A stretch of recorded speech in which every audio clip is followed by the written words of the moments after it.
Entre la République démocratique du Congo et les Émirats arabes unis, le partenariat économique et commercial va passer dans sa phase d'exécution. La RDC prévoit l'expédition du premier lot d'or à destination de ce pays de Golfe. Les détails à suivre dès le début de cette édition du journal. À suivre également dans ce journal, dans le projet de loi des finances 2023, la RDC prévoit de mobiliser un peu plus de 305 millions de dollars américains des recettes à partir du secteur pétrolier. Un important accroissement est enregistré. Les détails à suivre dans ce journal. L'opération Coup de poing se poursuit à Kinshasa. Dans ce journal, nous vous ferons vivre les premiers résultats de cette politique de l'hôtel de ville dans les districts de la Tchangou et dans la commune de Kintambo. Nouveau journal sur votre télévision, bienvenue à toutes et à tous. La République démocratique du Congo, à travers sa présidence, a annoncé le jeudi la première expédition du premier lot d'or issu du commerce équitable à destination des Émirats arabes unis. Celle-ci est rendue possible grâce à l'exploitation réalisée par la nouvelle société Primera Gold DRC, fruit du partenariat entre le gouvernement congolais et les Émirats arabes unis. Les détails dans ce commentaire de Tony Antoine Dibendila. Cette première expédition est rendue possible grâce à l'exploitation réalisée par la nouvelle société Primera Gold DRC, qui est le fruit du partenariat entre le gouvernement congolais et les Émirats arabes unis. À ce sujet, une conférence de presse est prévue devant être animée par les présidents Félix Tshisekedi et le premier ministre Sama Lukonde pour donner plus de détails autour de cette opération. En décembre 2022, la République démocratique du Congo et les Émirats arabes unis avaient signé un partenariat diplomatique, économique et commercial qui a abouti à la création de des entreprises dont l'objectif est de stopper la contrebande dans le secteur minier, entre autres. Il s'agit des Primera Gold DRC pour les secteurs de l'or artisanal et des Primera Metal DRC pour les secteurs artisanal, principalement pour l'extraction de l'étain, du tungstène et du tantal. La République démocratique du Congo est donc déterminée à assainir son secteur minier et de s'assurer de la transparence dans toutes les opérations de ces secteurs stratégiques. En marge de la Journée mondiale de la normalisation, une matinée scientifique a été organisée ce vendredi 13 janvier 2023 par le département de la normalisation de l'Office congolais des contrôles OCC en sigle, avec pour thème une vision commune pour un monde meilleur par les normes. Jonathan Bakele et Pichunzita pour ce reportage. C'est dans le cadre de la Journée mondiale de la normalisation le 14 octobre dernier que s'est organisée cette matinée scientifique sur la normalisation par les départements de la normalisation de l'Office congolais des contrôles à l'hôtel Béatrice dans la commune de la Gombe. Elle a en effet pour objectif sensibiliser sur les avantages de la normalisation qui sont l'assurance de la santé et sécurité, la protection de l'environnement, la meilleure adaptation des produits, des processus et des services aux fins qui leur sont assignés par la prévention des obstacles au commerce en facilitant la coopération technologique internationale. Le consensus est l'un des avantages inhérents à l'utilisation des normes. Il permet en effet, grâce à une vision commune et un langage commun, à trouver des solutions efficaces et pérennes à différents problèmes. Quant au changement climatique, il n'est un secret pour personne que la République démocratique du Congo dispose des solutions à offrir au monde et que les normes constituent une alternative très crédible d'apporter la solution à ce problème. L'Office congolais de contrôle, en tant qu'un des maillons de la chaîne de la normalisation au pays, se fait le devoir de sensibiliser les parties prenantes nationales pour vulgariser tant soit peu les différentes publications normatives, bien sûr avec le concours des autres acteurs étatiques intéressés par la normalisation. Signalons que cette matinée scientifique a connu la participation de plusieurs membres de chaque département de l'OCC, entre autres les départements de service de l'évaluation de la conformité, des laboratoires, les contrôles techniques, les certifications et contrôles de la production locale, les métrologies et contrôles environnemental. Toujours au cours de cette matinée scientifique qui avait notamment pour but de sensibiliser les parties prenantes à porter à cœur la normalisation, le directeur et chef de département normalisation à l'OCC, Nicolas Moupati, est revenu sur l'importance de cette rencontre et quelques avantages du respect des normes dans les entreprises. Notre souci est de faire comprendre, de faire connaître la norme à tout le monde, à tous les niveaux, que les gens comprennent l'importance de la norme et quels sont les avantages quand vous utilisez la norme. C'est ça notre grand souci de petites et moyennes entreprises à qui nous devons mettre cette discipline dans leur tête pour utiliser les normes, même chez eux, même ceux qui fabriquent des jus, qui fabriquent des petites choses, de fromage, ils doivent utiliser les normes et ils trouveront que leurs entreprises iront de l'avant. Nous allons continuer, même dans des provinces, nous allons transmettre le même message. Nous voulons que la population quinoise comprenne l'importance de la norme. La normalisation, le département est censé vulgariser, à transmettre à tout moment les normes qui concernent le travail, les services de toute entreprise qui est en fait. Donc nous voulons que personne ne reste, que tous nous puissions utiliser d'abord les normes pour qu'enfin le pays aille de l'avant. Parce que dans d'autres pays, nous voyons que, par exemple, l'étranger, ils utilisent les normes, leurs produits entrent facilement ici, alors que nous sommes un peu en retard. C'est pourquoi nous avons décidé de sensibiliser, de parler de la norme et de son importance. Le gouvernement de la République démocratique du Congo veut tirer davantage des recettes fiscales à partir du secteur des hydrocarbures. En 2023, le pays prévoit de mobiliser 305,8 millions de dollars américains au titre des recettes des pétroliers producteurs. Comparativement à 2022, ce montant représente un taux d'accroissement de l'ordre de 55,8%. Pour l'année 2023, le gouvernement de la République démocratique du Congo a assigné à la Direction générale des impôts et à la Direction générale des recettes administratives, judiciaires, domaniales et des participations des recettes de l'ordre de 615,4 milliards de francs congolais, soit un peu plus de 305 millions de dollars américains, à tirer du secteur des pétroliers. D'après les documents 4 de la loi des finances exercice 2023 relatif aux actes générateurs des recettes, ces recettes enregistrent un taux d'accroissement de 55,8% par rapport à leur niveau de l'exercice 2022 chiffré à 394,9 milliards de francs congolais. À noter également que ces recettes sont projetées sur base des déclarations des opérateurs et prennent en compte une production journalière de 20 989 barils pour les groupes onshore et offshore. Un prix moyen du baril de 101,6 dollars américains après des cotes et des frais du terminal de 2,5 dollars américains le baril. Pour rappel, au 30 novembre 2022, les chiffres de la Banque centrale du Congo renseignaient que les sociétés pétrolières œuvrant en République démocratique du Congo avaient produit une quantité de 1 783 000 barils de pétrole brut. Le potentiel pétrolier de la République démocratique du Congo, mis récemment en vente par le gouvernement, est estimé à plus de 22 milliards de barils. Dans le reste de l'actualité, des immeubles poussent comme des champignons dans la ville de Kinshasa. Si cela contribue à l'augmentation du nombre de logements et d'abris pour les entreprises dans la ville, la desserte en électricité, elle, commence déjà à poser de plus en plus de problèmes.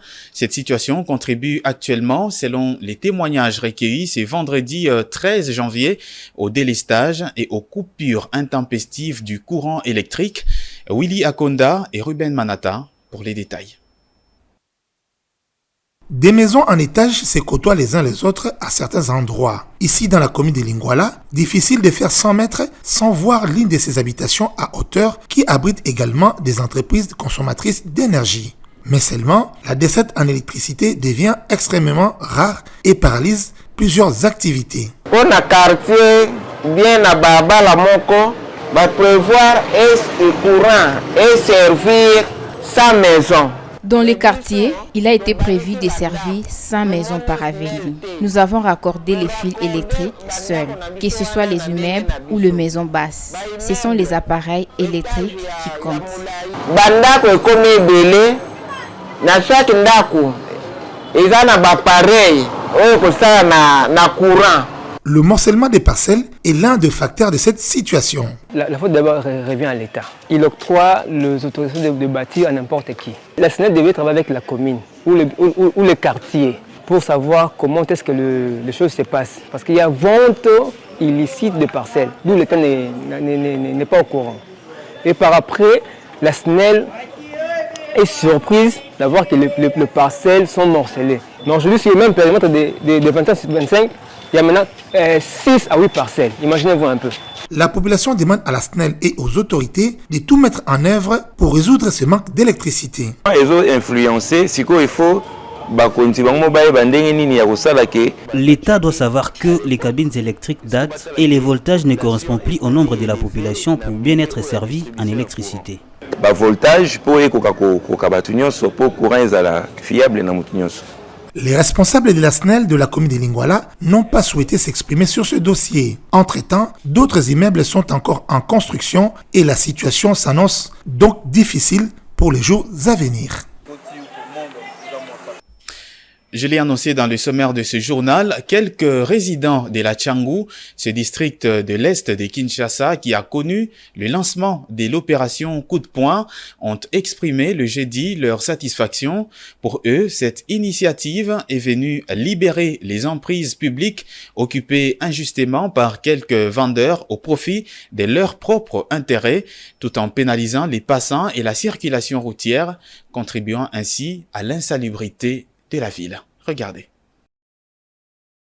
Quelques Quinois se sont dissatisfaits quelques jours après le lancement par les gouvernements provinciaux de l'opération Coup de poing. Pour les habitants de l'Est de la capitale, la voie publique est devenue libre. Il y a désormais moins d'insécurité le long du boulevard Lumumba, engendrant par conséquent la fluidité de la circulation routière. Pour ce faire, ils encouragent le gouvernement provincial tout en demandant un suivi strict pour que ces vendeurs ne reviennent plus occuper les emprises publiques. Liboso vraiment ndenge ezalaki awa ata kotelema ya pamba poli eloko kokate. Nous sommes au marché hindou à Massina. Avant, c'était difficile de rester ici. Les mamans vendaient sur le long du boulevard et même les véhicules parquaient mal. Le marché pirate avait pris de l'ampleur. Étoupement batu wenza mabaya pe ezalaki awa donc ba chege tout ça par-ci par-là en plus. Soki kaka azwi eloko akote awa okomona elisusu te. Ndenge l'État a su mesure à Boïsa Malam, à côté de sa maman na Wenze, na Kati, Bateka, pour la sécurité. Cette mesure prise par le gouvernement provincial est bonne. Que la population obéisse car c'est pour leur propre sécurité. Place penza ya koteka et comme Wenze, na biso na Tchangou et comme partout. Nous remercions le gouverneur de nous avoir sécurisés à l'extérieur. Nous étions exposés dans plusieurs dangers. Merci dans l'État na biso, n'a eu décision haute. Mais décision on des fois continuer. Que cette décision soit continuelle, qu'il y ait un suivi strict de la part des autorités. Sinon, ils vont revenir.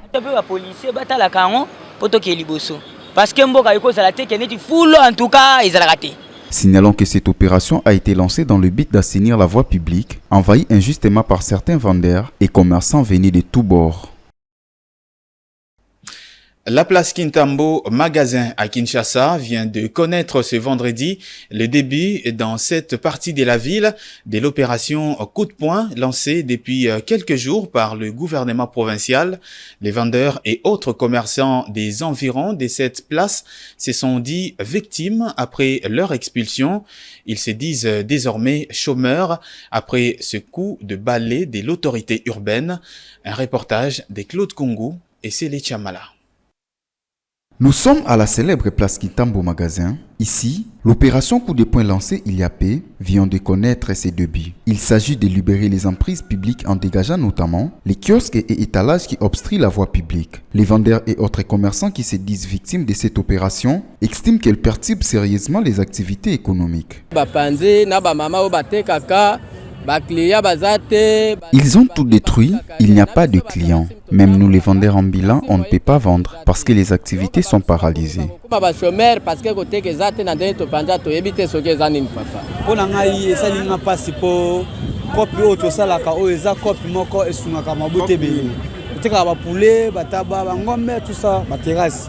Ça fait beaucoup mal parce que c'est avec cette activité que je nourris ma famille. Dorénavant, je suis chômeur. Beaucoup ont laissé le banditisme pour travailler. Mais ces genres de décisions peuvent détruire la vie de plusieurs personnes.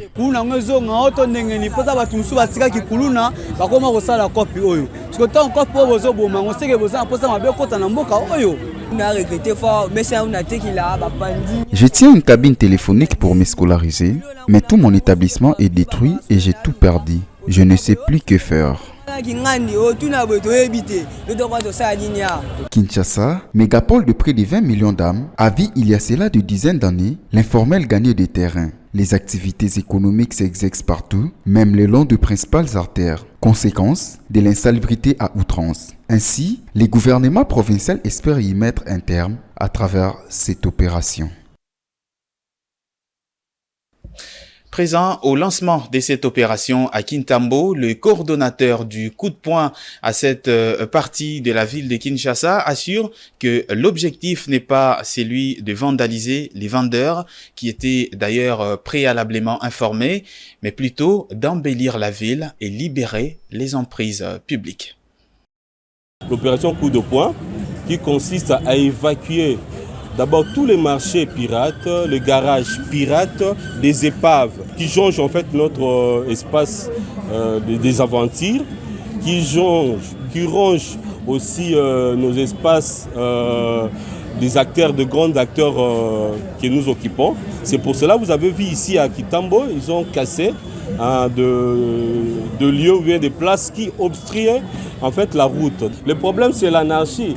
Quand quelqu'un vient chez toi, entre guillemets, il fait l'anarchie, vous n'allez pas lui demander pourquoi il est là. Vous allez simplement d'abord lui déguerpir, après on va trouver d'autres causes après.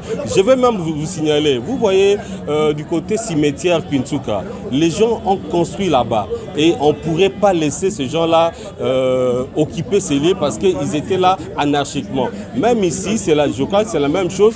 Le gouverneur n'a pas cassé des parcelles des gens, mais il a simplement libérer le trottoir de public en fait. La première des choses, c'est embellir le lieu, orner.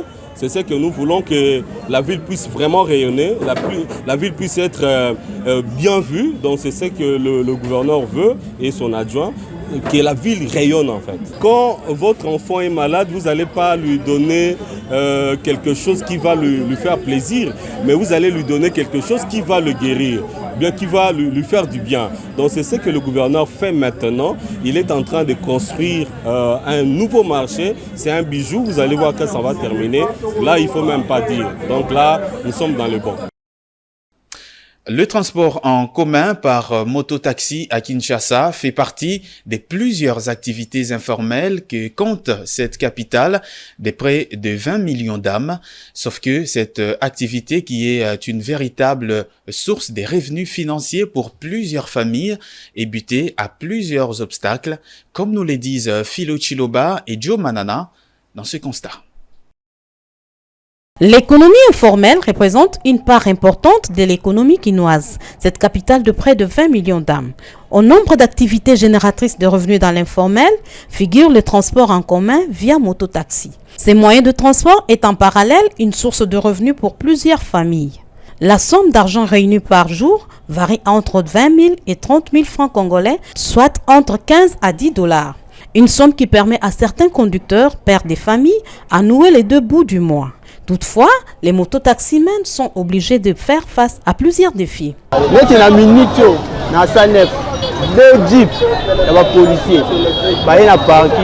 Présentement à Sanef, il y a des jeeps en quête des motards, sans raison. Tout ce que l'on a demandé, nous l'avions acheté.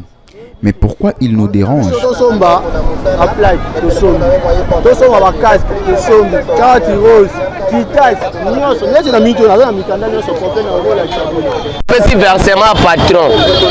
Je dois payer le versement de 20 000 francs, payer la maison, La ration journalière, telle que nous autres sommes parvenus à Kinshasa sans famille. Pourquoi toutes ces tracasseries?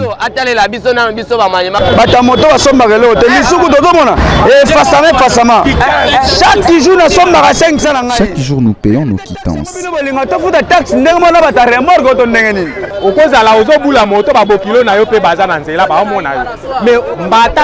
Nous demandons plus de dignité et de considération car nous avons aussi de la famille et nous sommes responsables quelque part. Certes, on nous confisque les motos, mais est-ce que les amendes que nous payons entrent aussi dans le caisse de l'État?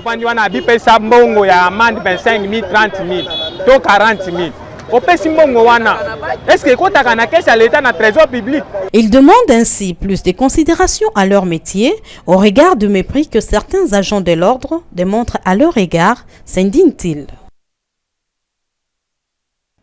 Place à présent à la revue de presse avec Juvette Mbelou.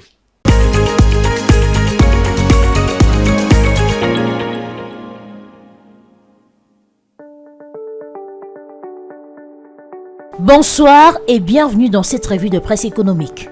Débutons cette revue de presse avec Econews qui titre à sa une « La cominière en procès ce lundi 16 janvier à la cour d'arbitrage à Paris, faute des moyens, les avocats de la RDC bloqués à Kinshasa. » Ce lundi, la Cour internationale d'arbitrage à Paris siège sur les dossiers opposant la Congolaise d'exploitation minière, une entreprise du portefeuille de l'État, à l'entreprise mauricienne.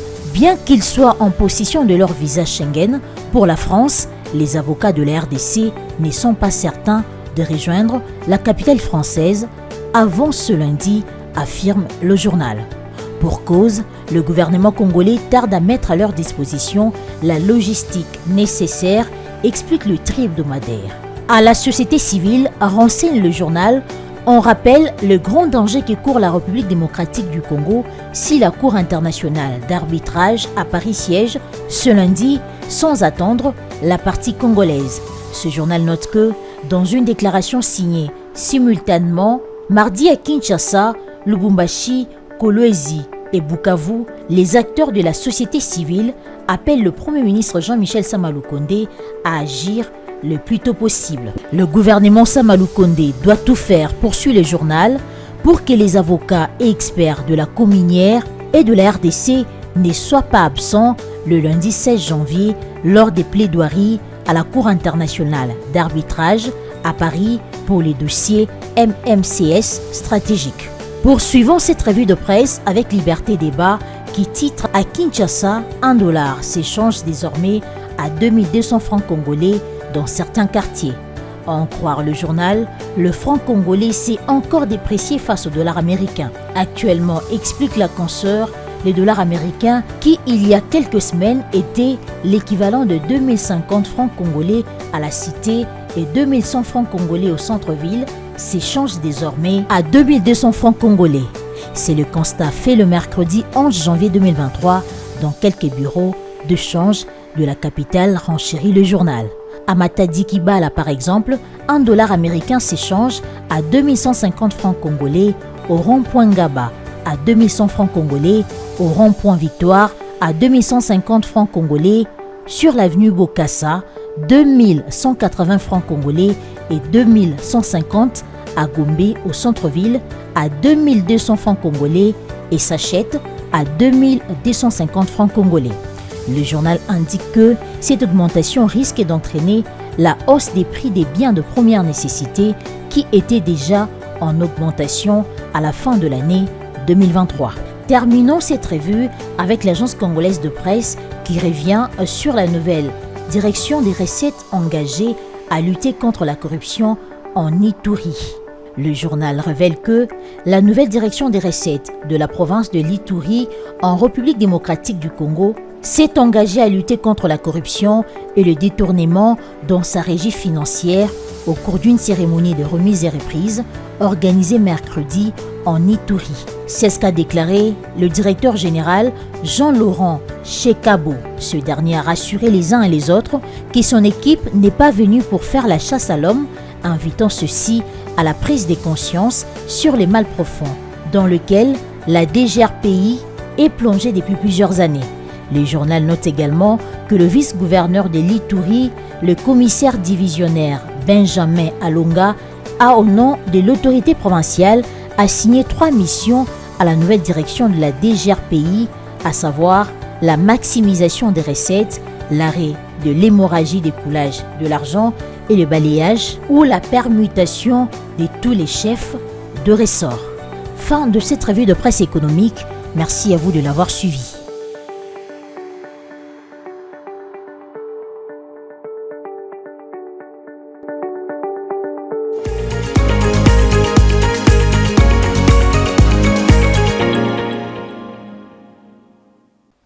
Voici tout de suite le rappel des titres de cette édition du journal.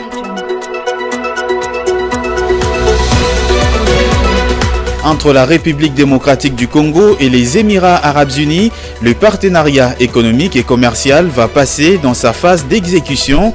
La RDC prévoit en effet l'expédition du premier lot d'or à destination de ce pays de Golfe. Les détails, vous les avez eus dans cette édition du journal. Dans le projet des lois des finances 2023, la République démocratique du Congo prévoit de mobiliser un peu plus de 305 millions de dollars américains de recettes à partir de son secteur pétrolier. Un important accroissement est enregistré. L'opération coup de poing se poursuit à Kinshasa. Dans ce journal, nous avons fait vivre les premiers résultats de cette politique de l'hôtel de ville dans les districts de la Tchangou et dans la commune de Kintambo. Fin complète de cette édition du journal sur votre télévision. La prochaine, c'est dans un peu plus de 30 minutes.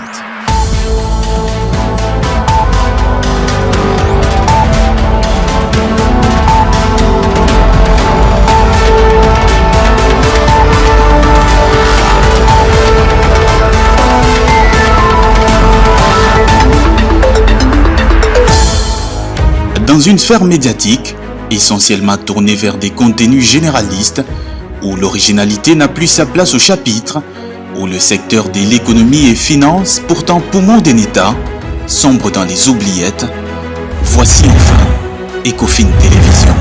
Économie et finance télévision, votre chaîne thématique essentiellement économique, vous offre un contenu original. Nous traitons des questions monétaires, commerciales, énergétiques, minières, pétrolières et environnementales. Notre créneau, vous proposer des informations, des analyses, des perspectives et prévisions économiques. Ecofin Télévision vous permet également de comprendre la coopération entre les États et les institutions, sans oublier l'épineuse question de la dette. Ecofin Télévision, tout savoir sur les investissements, les échanges commerciaux, la balance commerciale et la balance des paiements, le taux d'échange, l'état des lieux de la lutte contre les détournements des finances publiques, la coopération bilatérale ou multilatérale. Ecofin Télévision vous explique comment l'économie nationale est directement liée à l'économie mondiale. Notre particularité fait notre originalité. C'est pourquoi nous disons Ecofin Télévision, mieux que savoir sur l'économie et finances, comprendre.